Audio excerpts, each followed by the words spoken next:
Shalom, selamat pagi Bapak, Ibu, Saudara, rekan-rekan yang saya kasihi di dalam Tuhan Yesus Kristus. Dengan penuh sukacita kembali pada pagi hari ini, izinkan saya menyapa, menjumpai Bapak, Ibu, Saudara semua melalui program Motivasi Pagi. Biarlah firman Tuhan yang hendak kita baca, kita renungkan bersama pagi hari ini, menolong, menjadi penghiburan, kekuatan kita untuk melakukan seluruh aktivitas kita sepanjang hari ini. Firman Tuhan pagi hari ini terambil di dalam Nahum 1 ayat yang ketiga. Dalam terjemahan baru kedua berbunyi demikian: Tuhan itu panjang sabar dan besar kuasanya, tetapi ia tidak sekali-kali membebaskan orang yang bersalah dari hukuman. Ia berjalan dalam puting beliung dan badai, dan awan adalah debu kakinya. Amin. Bapak, Ibu, Saudara yang dikasihi Tuhan, pagi hari ini kita akan merenungkan firman Tuhan ini di bawah tema kedaulatan di tengah badai. Sabar namun adil. Kitab Nahum seringkali terabaikan karena isinya yang keras mengenai penghakiman atas Niniwe. Namun di balik pesan penghakimannya, Nabi Nahum memaparkan gambaran yang luar biasa tentang karakter Allah. Ayat ini memberikan kita keseimbangan yang sempurna antara kasih, keadilan, dan kemahakuasaan Tuhan. Bapak, Ibu, Saudara, ada 3 hal penting yang dapat kita renungkan melalui firman Tuhan ini. Yang pertama, kesabaran Tuhan bukan berarti pembiaran, panjang sabar. Nahum memulai dengan mengingatkan kita bahwa Tuhan itu panjang sabar.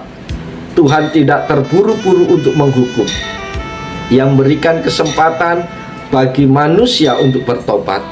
Namun kesabaran Tuhan jangan pernah disalahartikan sebagai ketidakpedulian atau kelemahan. Kita sering berpikir bahwa karena hukuman tidak datang seketika, maka dosa kita aman. Padahal kesabarannya adalah kesempatan bagi kita untuk berbalik sebelum keadilannya dinyatakan. Hal yang kedua adalah keadilan Tuhan mutlak, tidak membebaskan orang bersalah. Saudara-saudara terkasih, Tuhan kita adalah hakim yang adil.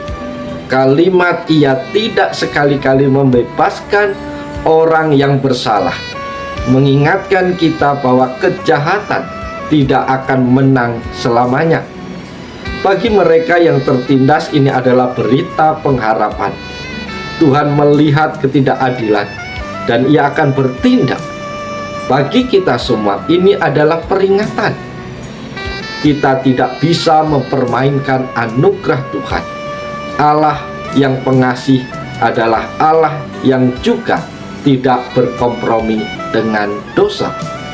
Hal yang ketiga adalah kuasa yang melampaui ketakutan kita. Awan adalah debu kakinya. Para sahabat yang dikasihi Tuhan, Nahum menggambarkan Tuhan berjalan di dalam puting beliung dan badai. Hal-hal yang bagi manusia sangat menakutkan dan tak terkendali justru merupakan jalan bagi Tuhan. Bahkan awan yang menutupi langit digambarkan hanya sebagai debu kakinya.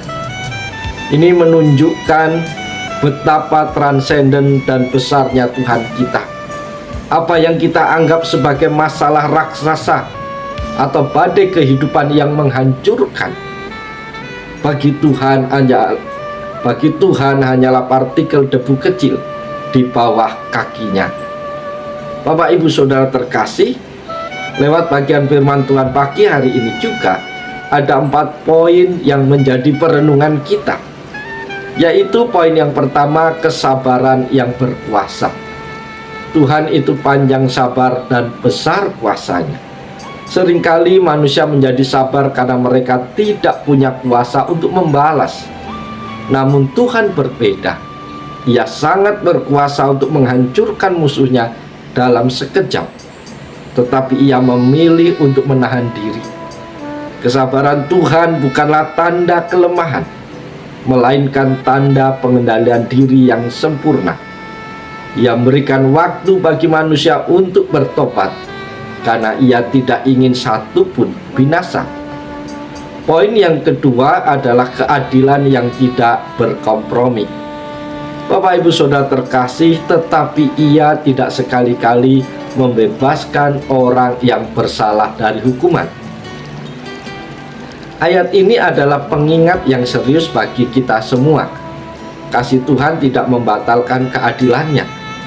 Tuhan tidak bisa menutup mata terhadap dosa. Jika dosa tidak dihukum, maka Tuhan bukan lagi hakim yang adil. Bagi mereka yang terus-menerus menindas dan berbuat jahat, ini adalah peringatan akan kepastian hukuman. Namun bagi kita orang percaya, kita bersyukur bahwa keadilan ini telah dipuaskan di kayu salib. Hukuman yang seharusnya jatuh kepada kita telah ditanggung oleh Yesus.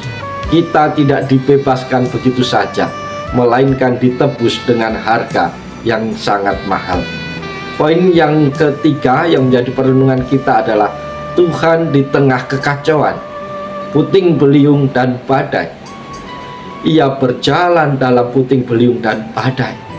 Puting beliung dan badai adalah simbol kekacauan, kehancuran, dan sesuatu yang tidak bisa dikendalikan oleh manusia.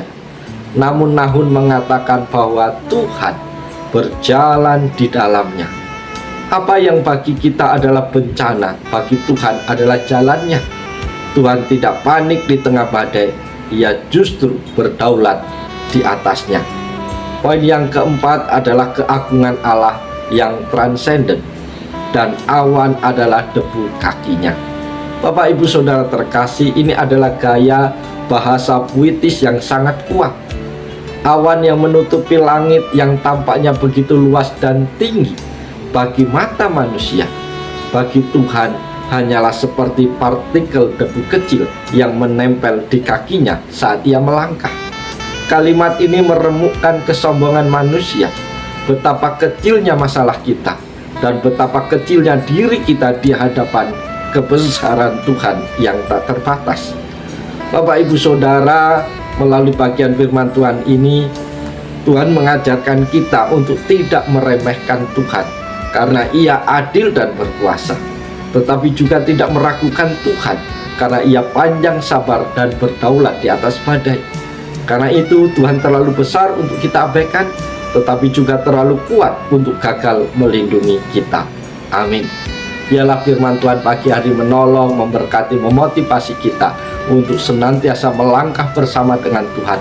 Apapun situasi kondisi kehidupan kita, asal bersama dengan Tuhan, kita akan mampu melewati semua persoalan.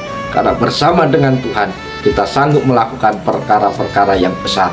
Sebab itu, mari kita jalani hari ini dengan sukacita, dengan semangat, terus melangkah bersama dengan Tuhan. Maka engkau akan diberkati Tuhan. Oleh sebab itu, selamat pagi, selamat berkarya. Tuhan Yesus menolong, Tuhan Yesus berkati kita semua. Salam haleluya. Amin.